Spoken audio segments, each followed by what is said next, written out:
Jan Suraaj party के संस्थापक प्रशांत किशोर ने बुधवार को ऐलान कर दिया कि वो आगामी बिहार विधानसभा चुनाव नहीं लड़ेंगे।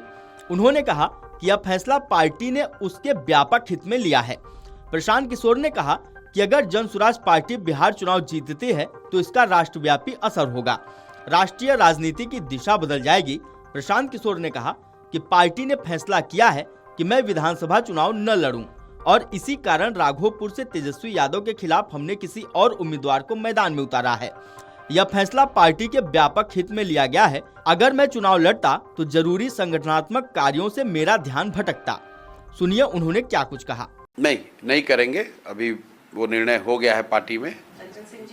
हाँ, नहीं कर रहे हैं। पार्टी ने निर्णय लिया है कि मेरे पास पहले से जो काम है इसी को अगर मैं पूरी तरीके से कर लूं तो काफ़ी है। तो अगर मैं चुनाव लड़ने जाऊंगा तो 2-4-5 दिन जो नुकसान होगा उससे जनसुराज के कई प्रत्याशियों को नुकसान हो सकता है। इसलिए पार्टी लार्जर पार्टी हित में मुझे जिम्मेवारी दी गई है कि जो मैं काम कर रहा हूँ ये काम करता रहूँ। प्रशांत किशोर ने कहा कि हमने बिहार को भू माफिया, बालू माफिया और तमाम तरह के माफियाओं से मुक्त कराने का वादा किया है। इसी दिशा में हमने 6 बड़े बदलाव किए हैं, जिनमें फर्जी शराबबंदी नीति को खत्म करना भी शामिल है। उन्होंने कहा कि सरकार बनने के 1 महीने के भीतर एक कानून बनाया जाएगा जिसके तहत 100 सबसे भ्रष्ट नेताओं और अफसरों की पहचान की जाएगी।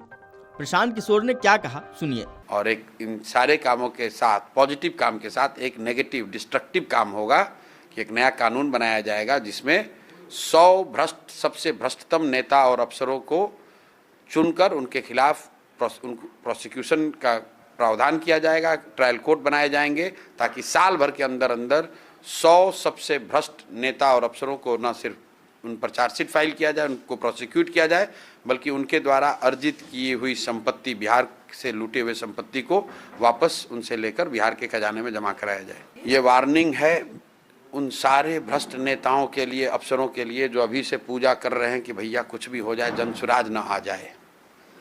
उनको मालूम है जनसुराज आया तो उनकी दुर्दशा का दिन, उनके दुर्दिन शुरू हुए। बिहार की जो दुर्दशा हुई है, बिहार के परिवार, बिहार में रहने वाले लोगों की जो दुर्दशा हुई है, उनका दिन सुधरने वाला है और बिहार के लूटने वालों का दिन बिगड़ने वाला है। जब प्रशांत किशोर से उनकी पार्टी की चुनावी संभावनाओं पर सवाल किया गया तो उन्होंने कहा कि मैं दावे के साथ कह सकता हूं कि हम या तो भारी जीत दर्ज करेंगे या पूरी तरह हार जाएंगे। मैंने पहले भी कहा है कि हमें या तो 10 से कम सीटें मिलेंगी या 150 से ज्यादा। सुनिए उन्होंने क्या कहा। 50 भी नहीं चाहिए, 110 भी नहीं चाहिए, 120 भी नहीं चाहिए, 130 भी नहीं चाहिए। आपने बोला आपको 130 वो भी हार है, वो भी हार है। आप किस नंबर को जीत मानेंगे? मैंने बताया आपको, अगर 150 से कम सीटें आए तो हार है, मेरी हार है। अगर आप ये वीडियो YouTube पर देख रहे हैं तो हमारे चैनल को सब्सक्राइब कर बेल आइकन दबाएं और Facebook पर देख रहे हैं तो हमारे पेज को लाइक करें।